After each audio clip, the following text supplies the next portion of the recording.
وراحت ندى مع أمها عند بيت الدجال اللي كانوا ناويين يعملوا عنده عمل عشان يخربوا بين يحيى وقمر. وكان المكان عبارة عن أوضة ضلمة في عمارة قديمة جدا في شارع زي المهجور كده. وقابلوا ست كبيرة قاعدة على كنبة وقالت لها فايزة: ازيك يا ام فارس، عاملة ايه يا حبيبتي؟ هو انتي مش فاكراني ولا ايه؟ انا فايزة.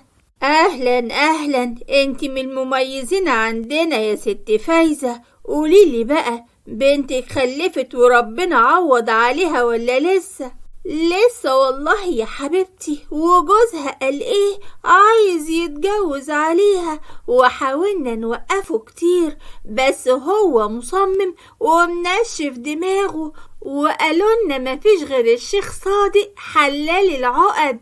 يا زين ما عملتي ويا زين ما اخترتي، المرة دي هتمشي من عندنا وانتي مجبورة الخاطر يا ام ندى. اتفضلوا اتفضلوا. والاتنين دخلوا على جوه على طول، وكانت ندى خايفة جدا ومرعوبة وماسكة في ايدين امها. وقعدوا قدام الشيخ صادق وقالوا له على الحكاية كلها، وقال لهم: هي مالها بنتك يا ست فايزة؟ خايفة كده ليه؟ ده احنا ناس نعرف ربنا كويس قوي. ابدا والله يا شيخ صادق، هي بس تلاقيها مستغربة المكان مش اكتر يعني. لا يا حلوة، ما تقلقيش قوي كده، انا هريحك على الاخر، وان شاء الله هتمشي من هنا وانت مجبورة الخاطر. شفتي يا بنتي يا ندى، مش انا قلتلك محدش هيخلصنا من الكرب اللي احنا فيه ده غير الشيخ صادق؟ وقوليلي بقى، اللي هيتجوزها جوزك دي عندها كام سنة وساكنة فين وجوزها عارفها من فين؟ دي جارتنا يا سيدنا، بس صغيرة، أصغر من جوزي بيجي 16 أو 17 سنة، يعني هي عندها حوالي 20 سنة. هي البت دي حلوة مش كده؟ إلا حلوة يا سيدنا، ده الحتة كلها بتحكي على جمالها. أنا أصلا استغربت إزاي أخوها وافق يجوزها لواحد متجوز. اسمعيني بقى يا ندى، انت معمولك عمل عشان ما تخلفيش، بس احنا هنفكه ان شاء الله، وهو هيطول شوية بس احنا هنفكهولك.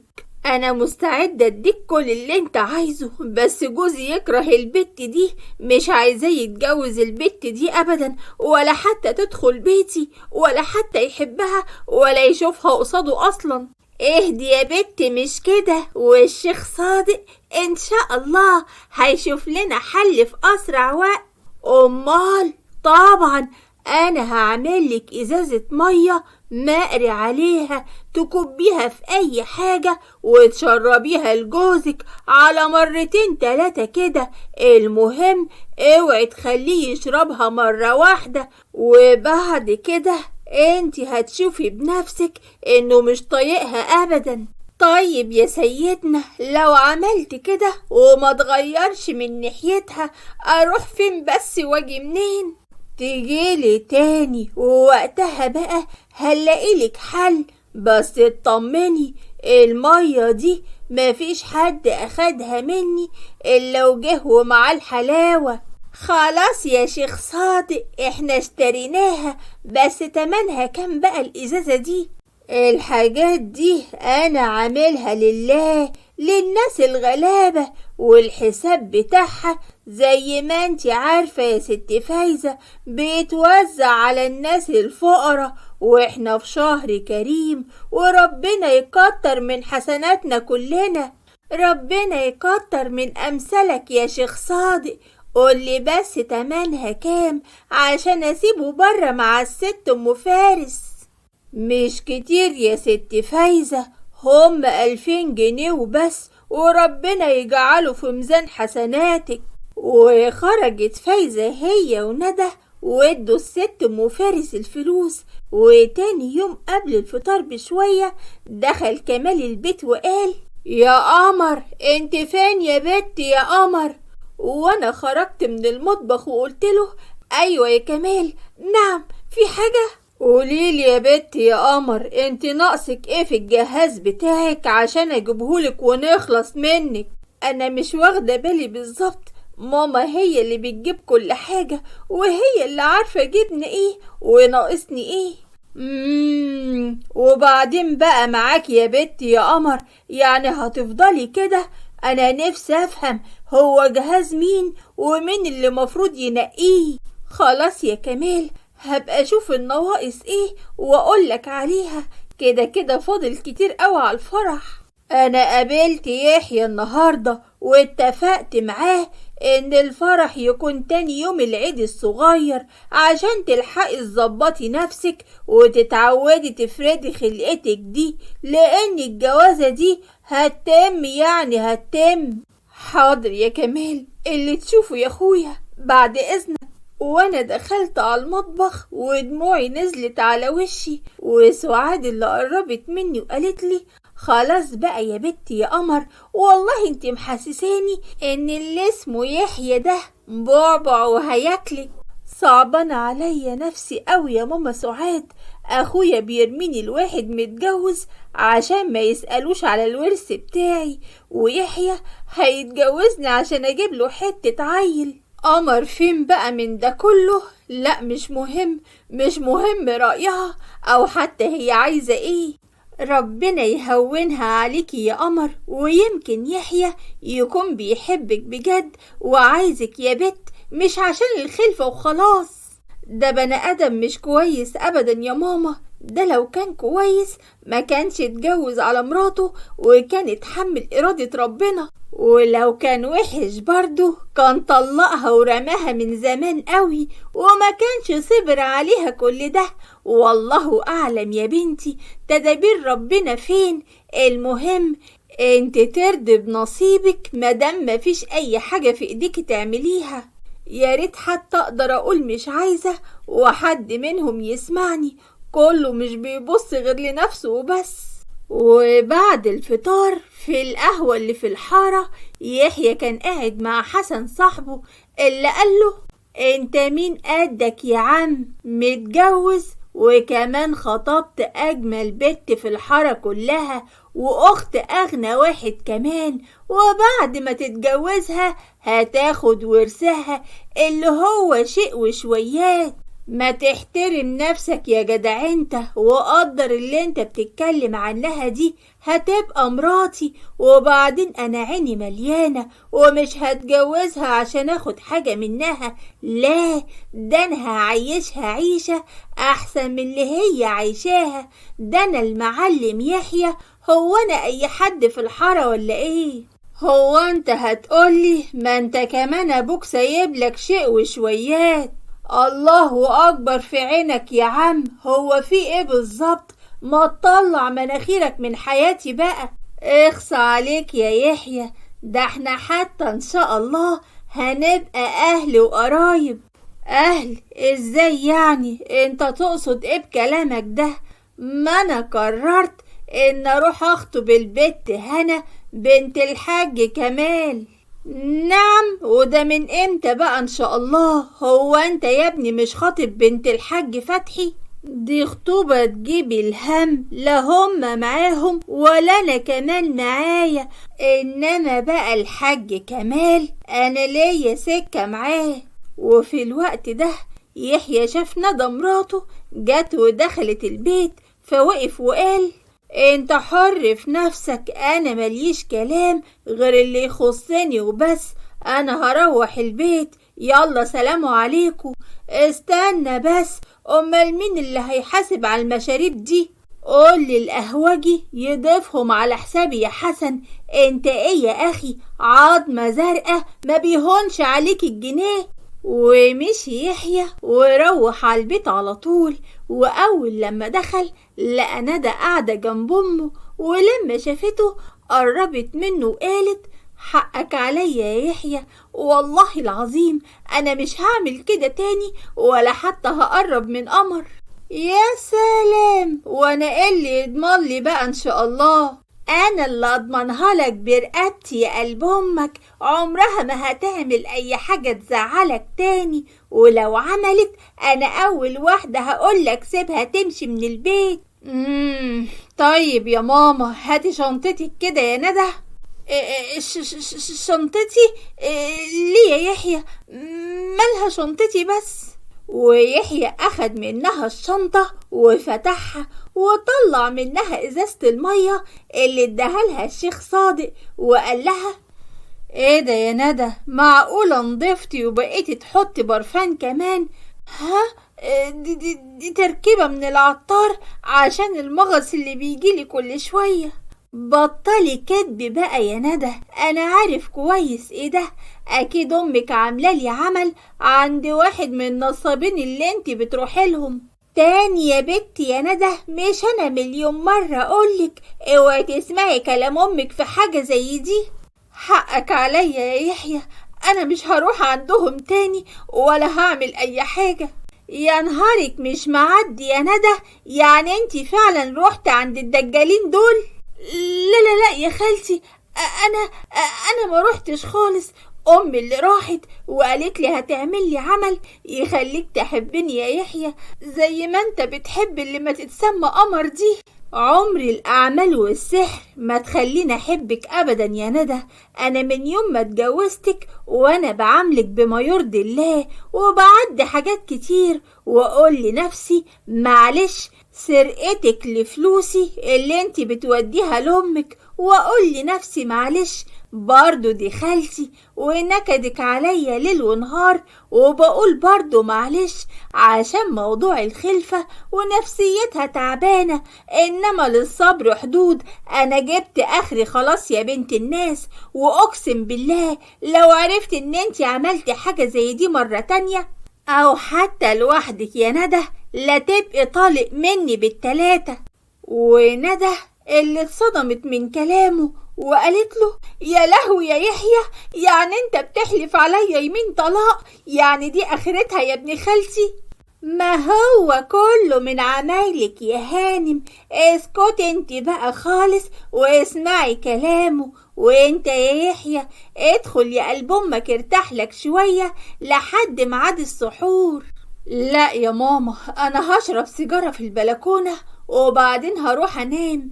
ودخل يحيى البلكونة، وسعدية اللي قربت من ندى وقالت لها: انتي فاكرة يا بنتي ان حركات امك دي هتدخل عليا ولا ايه؟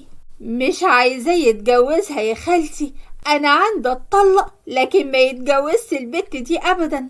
يا بنت ما انا متفقة معاكي ومريحاكي من زمان قوي، الواد اللي هتخلفه هيبقى ابنك انتي، والورث بتاعها كمان هيكون لك انتي وجوزك وابنك. وانتي مين قالك بقى يا خالتي ان هي ممكن تسيب لي ابنها؟ سيبي الموضوع ده علي انا، اما خليتها تبقى هنا شغالة تحت رجليكي ما بقاش انا خالتك يا بنت. وندى اللي قربت من خالتها وبست ايديها وقالت لها: ربنا يخليكي ليا يا خالتي وما يحرمنيش منك ابدا.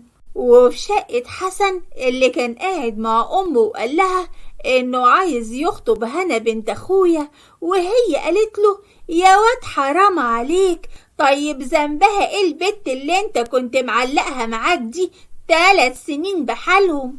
ذنبها الفقر ياما، حتى لو اتجوزتها هجيب لها منين تاكل ولا تشرب، والدنيا في الزيادة كل يوم عن التاني ودايسة علينا برجليها.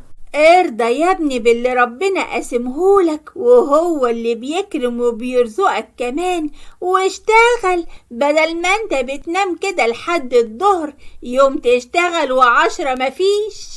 يو بقى ياما، يعني هما اللي بيشتغلوا كل يوم والتاني بيكسبوا ايه؟ يعني مفيش حاجة بتتوفر عند حد، اللي عايز يحوش هيوفر وهيعمل كتير. وبعدين هو انت عايز تتجوز البت دي وتاكل وتشرب من فلوس ابوها ولا ايه؟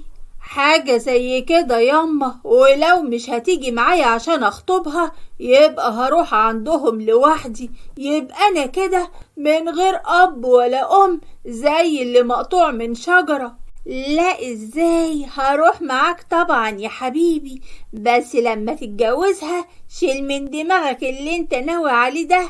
ان شاء الله ياما. المهم انا هتكلم مع الحاج كمال واحدد ميعاد ونروح نخطبها على طول.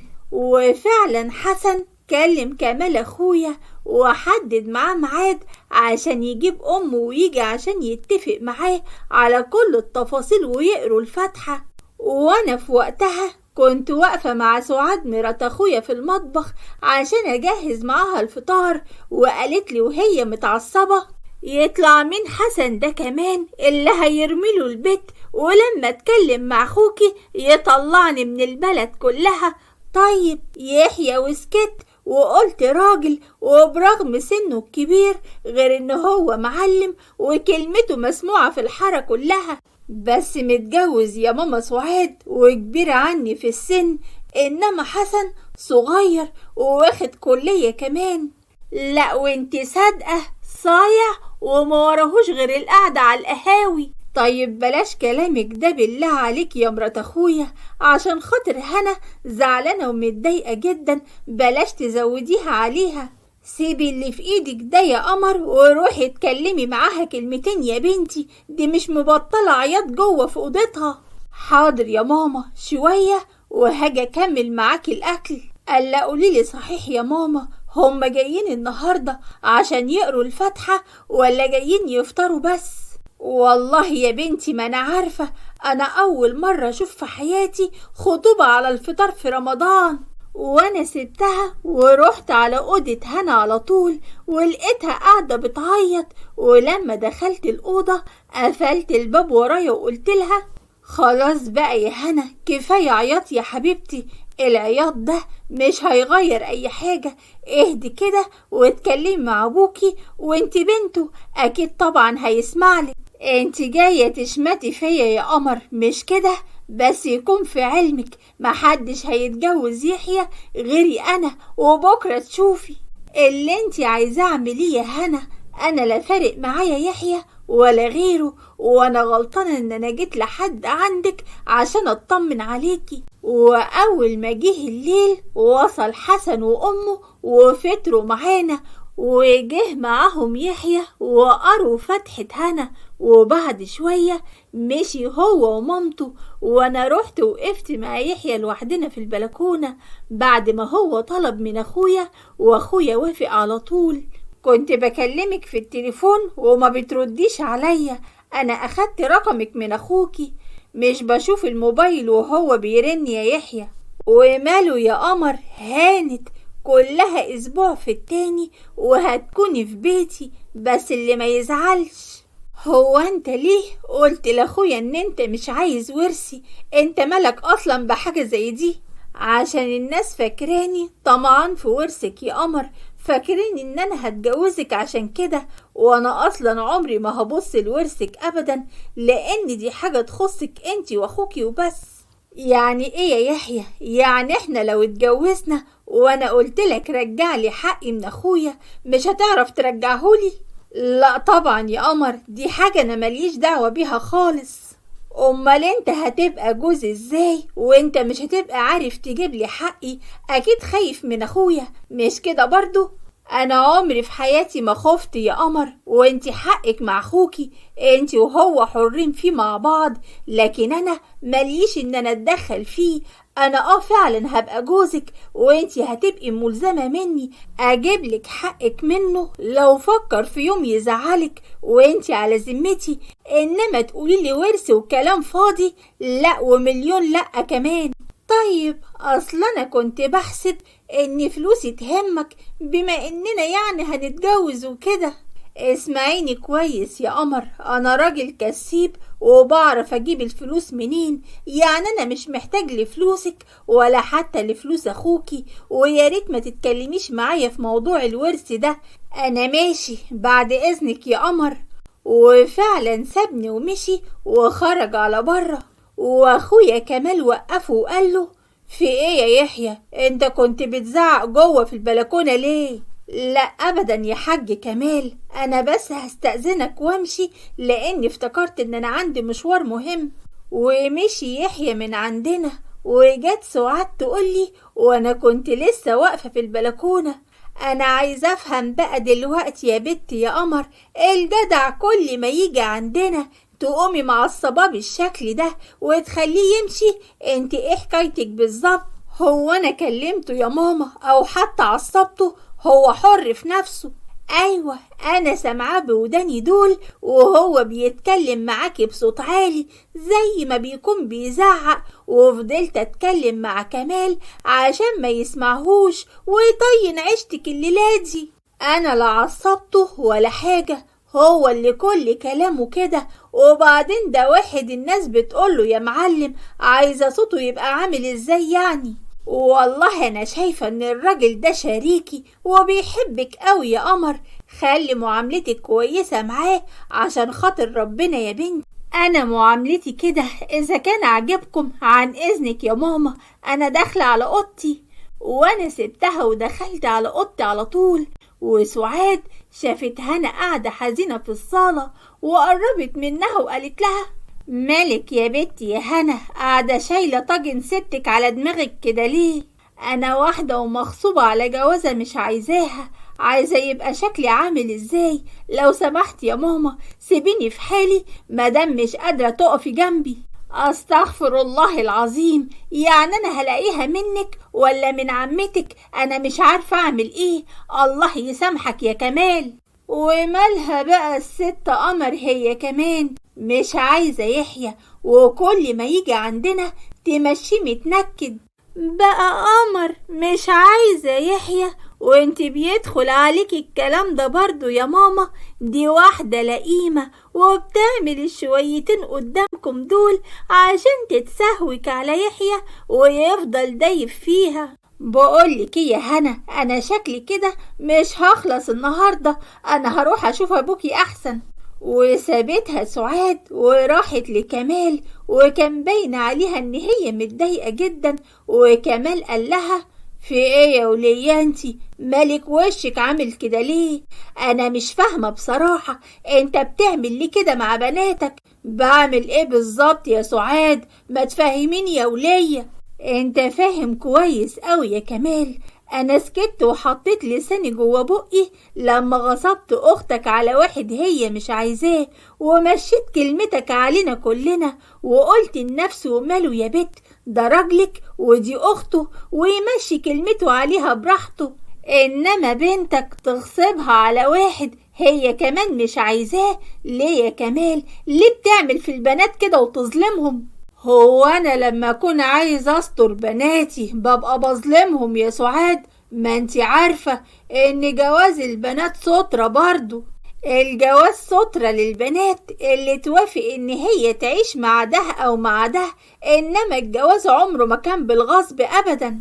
بقولك ايه بقى يا سعاد، لايميها بقى وخلي ليلتك دي تعدي على خير، ويلا قومي اطفي النور وسيبينا نملي شوية قبل السحور.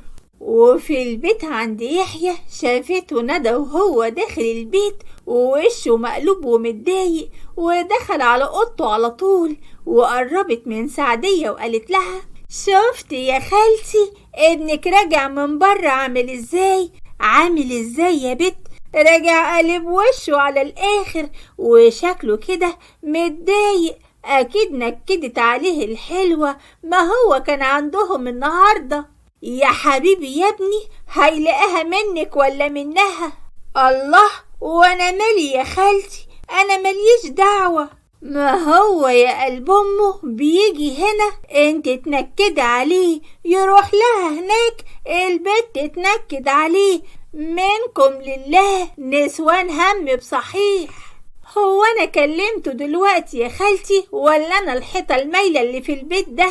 هو انت يا بت لسه شفت مني حاجة؟ انت وامك بقى تروحوا لواحد نصاب يديكي حاجة في ازازة عشان تشربيها لابني؟ افرضي كانت طلعت حاجة وحشة ويشربها يا عين امه وجراله حاجة بعد الشر عليه وراح فيها، والله في وقتها لكنت ولعت فيك انت وامك وبيتكم كله. بعد الشر عليه يا خالتي، هو انا يعني هكون مبسوطة لو جراله حاجة؟ انا عملت كده عشان يكره الزفتة دي ويفضل معايا ويحبني. والله مهما تعملي يا ندى ابني وانا عارفاه، واللي في دماغه في دماغه، ووسعي بقى من وشي وخليني ادخل اشوفه ماله. طيب بالله عليكي يا خالتي خليه يكلمني، اصله زعلان مني ولسانه ما خاطبش لساني من ساعة ما رجعت البيت. يا اختي بركة يا جامع، وسعي يا بنتي كده من قدامي. وسعدية اللي دخلت عنده الأوضة وقالت له ملك يا حبيبي شايفاك راجع زهقان من بره، ايه اللي حصل؟ ويحيى اللي كان قاعد قدامها على السرير وقال لها مفيش يا ماما، انا بس مخنوق وزهقان وحاسس ان انا مليش اي حظ في اي حاجة. ليه بس كده يا حبيبي؟ ده انت سيد الرجالة كلها واحسن بنت في الدنيا دي كلها تتمنى رضاك. امال ليه ياما مليش حظ في الحريم؟ جوزتني ندى وانتي عارفة ومتأكدة ان انا ما كنتش بحبها، بس عشانك انتي وافقت على طول لما قلتلي دي بنت خالتك وانت اولى بيها، وطلعت مش بتخلف ورضيت وقلت الحمد لله. ولما قلبي دق وحب واختار اللي حبتها بحسها برضو مش عايزاني. هو انا انسان وحش ياما وما تحبش؟ لا يا ابني انت راجل مجدع يا يحيى، والناس كلها بتحلف بحياتك وبتحبك عشان انت ما بتسيبش حد غير لما بتساعده يا حبيبي.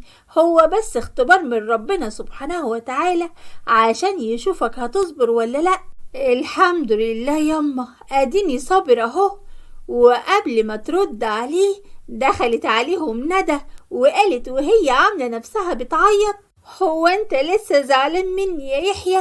طيب والله انا بحبك وعملت كده عشان ما تسيبنيش وتبعد عني.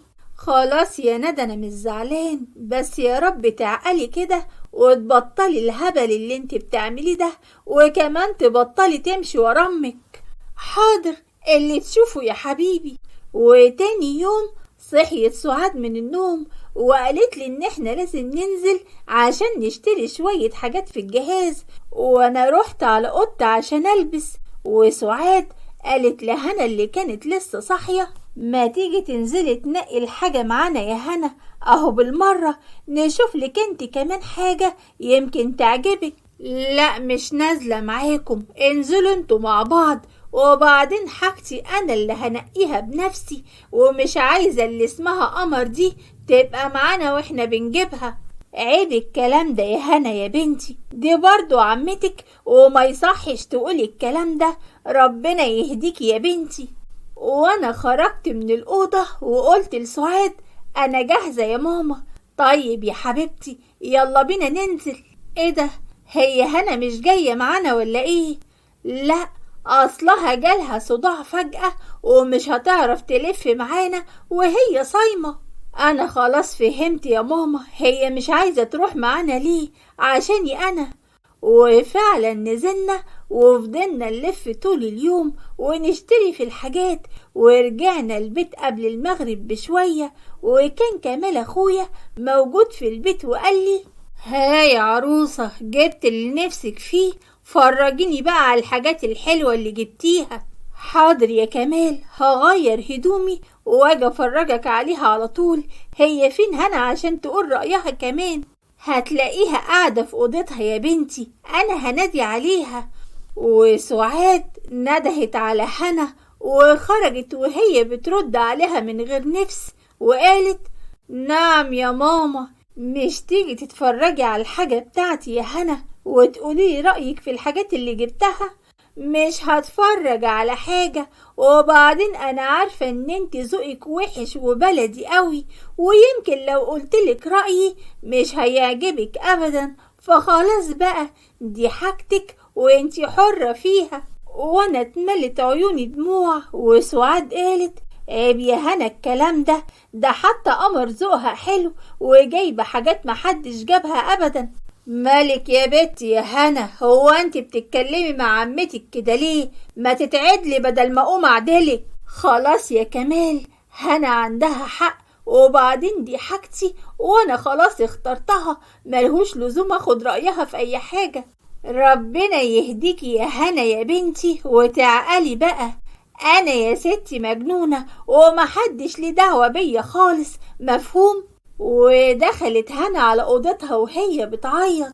وفي الوقت ده حسن كان قاعد مع يحيى على القهوة وقال له ما تقول للحاج كمال يخف عليا شوية يا يحيى. ليه يا حسن، هو كان عمل لك ايه؟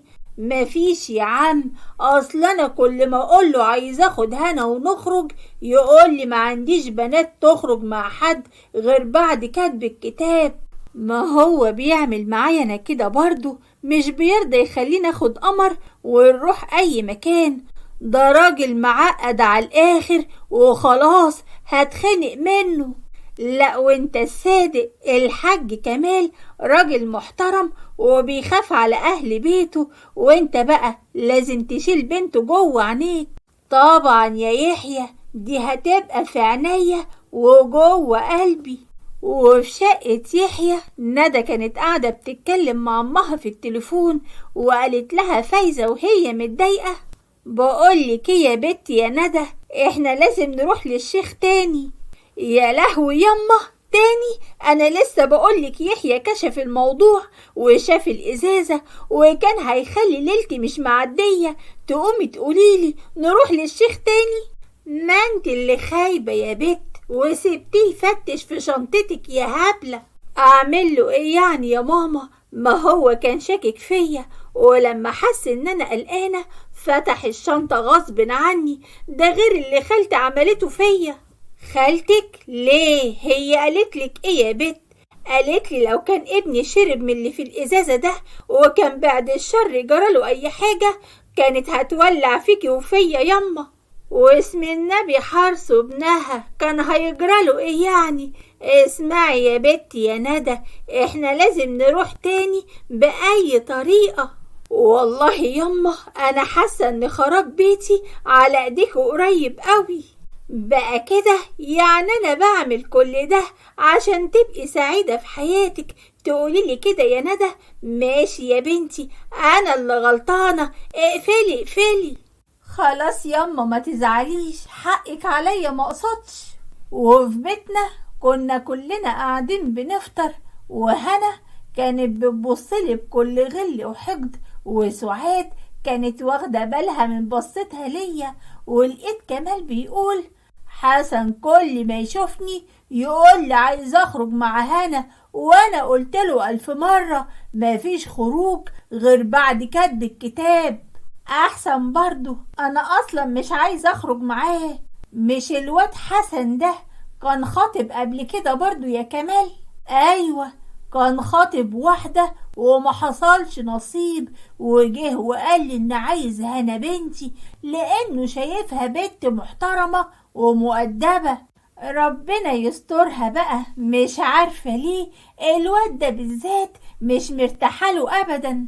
ليه يا سعاد بتقولي كده؟ انت شفت منه ايه عشان تقولي الكلام ده؟ اصل انا سمعت يا كمال ان هو على طول قاعد على القهوة وما بيشتغلش. اصله هو قال لي انه مقدم في شركة وان شاء الله هيتقبل. اصل الواد ده خريج جامعة ومعاه شهادة حلوة. ايوه امال يا بابا، ده معاه تعليم عالي.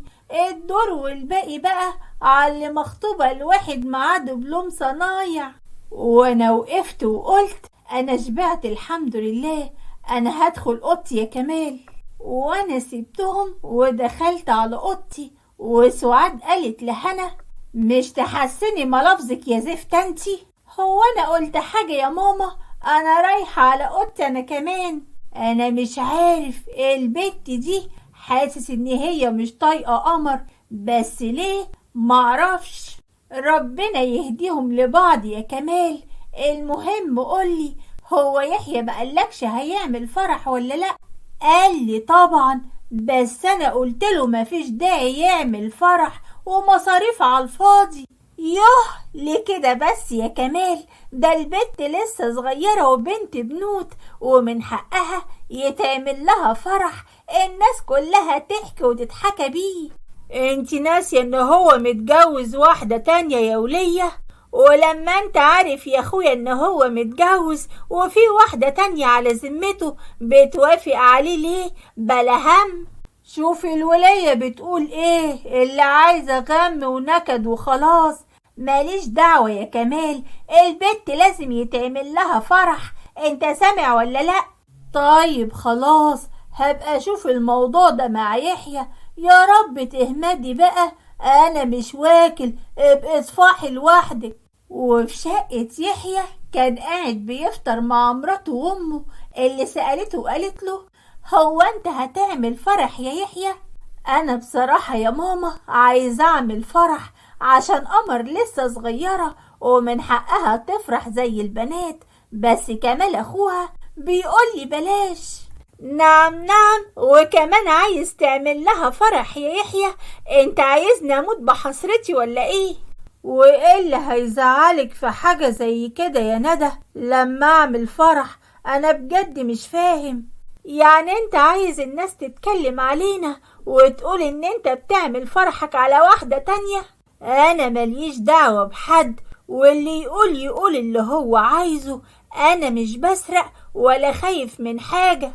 خلاص يا يحيى يا حبيبي، مش كل يوم والتاني هنعمل غم ونكد بسبب الموضوع ده. قوليله يا خالتي، امال لما الست هانم تشرف هنا هيعمل فيا ايه؟ ويحيى اللي اتضايق جدا وقام ووقف وقال: انا داخل انام شوية قبل ما انزل الشغل تاني. ودخل يحيى على اوضته ولقى تليفونه بيرن برقم غريب، ورد وقال: الو، مين معايا؟ انا هنا يا يحيى، وعايزك في موضوع مهم قوي. ولحد هنا خلصت حلقتنا، بس ما خلصتش حكايتنا، واستنوني في الحلقة الرابعة ان شاء الله. ولو اول مرة تشوفوني وتشوفوا القناة، يا ريت تنوروني بالاشتراك في القناة وتفعيل الجرس، عشان كل ما انزل قصة وحكاية جديدة يوصل لكم اشعار مني على طول. والسلام عليكم ورحمة الله.